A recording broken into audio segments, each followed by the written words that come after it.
ഒരു നായയുടെ ഊലിയിടൽ കേട്ടു. അതോ സംശയമാണോ?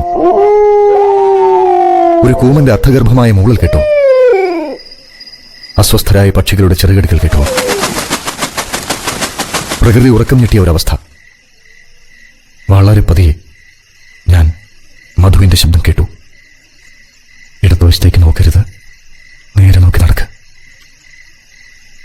അരുതെന്ന് പറഞ്ഞതിന് നേർ വിപരീതം പ്രവർത്തിക്കുന്ന എന്റെ ബുദ്ധിയെ തിടുക്കാനാവാതെ പെട്ടെന്ന് ഞാൻ ഇടതുവശത്തേക്ക് തലവിട്ടിച്ചു നോക്കി.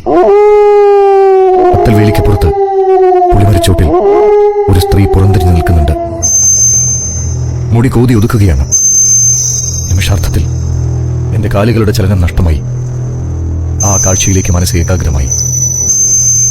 അനിതര സാധാരണമെന്ന് പറയാനാവാത്ത ആ ദൃശ്യം എനിക്ക് കൂടുതൽ വ്യക്തമാവുകയാണ്. ആ സ്ത്രീരൂപത്തിന്റെ വലിപ്പം പുളിമരത്തോളമാണ്. അവിടെ നിന്നും നനങ്ങാൻ ഞാൻ കാലുകളോട് കേണു പറയുകയാണ്. ഞാൻ കൂടെ ഇല്ലാത്തതറിയാതെ മധു മെല്ലെ നടന്നകലുകയാണ്. ചെണ്ടക്കോലുകളുടെ ദ്രുതതാളത്തിൽ കലാശം മുറുകുകയാണ്. മുടി കോതി ഒതുക്കിയ ആ രൂപം എനിക്ക് നേരെ അതീവ ശ്രദ്ധയോടെ സാവധാനം തിരിയുകയാണ്. ഇടത് കൺകോണിൽ കൗതുകമാർന്ന ചിരി പടർന്ന് എനിക്ക് നേരെ തിരിഞ്ഞ ആ സൗന്ദര്യത്തിന്റെ അപാരതയിലേക്ക് നോക്കി ഞാൻ മിഴിച്ചു നിന്നു. എന്റെ ഹൃദയമിടിപ്പിന് നിമിഷങ്ങൾ കടന്നുപോയിക്കൊണ്ടിരുന്നു.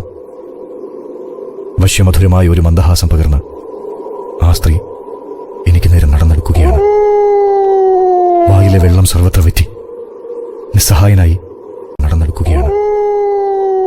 വായിലെ വെള്ളം സർവത്ര വെറ്റി നിസ്സഹായനായി ഹൃദയവും ശരീരവും പരിധിയിലല്ലാതായി അങ്ങനെ നിൽക്കെ ആരുടെയോ ശബ്ദത്തിന്റെ വലിഞ്ഞു പൊട്ടാറായ ഇഴകൾ എന്റെ ചെവിയിലെത്തി.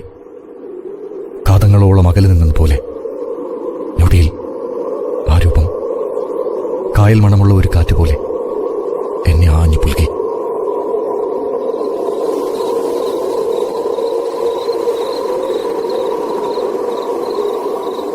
ഞെട്ടറ്റ ഒരില കണക്കെ ഞാൻ ഭൂമിയിലേക്ക് മെല്ലെ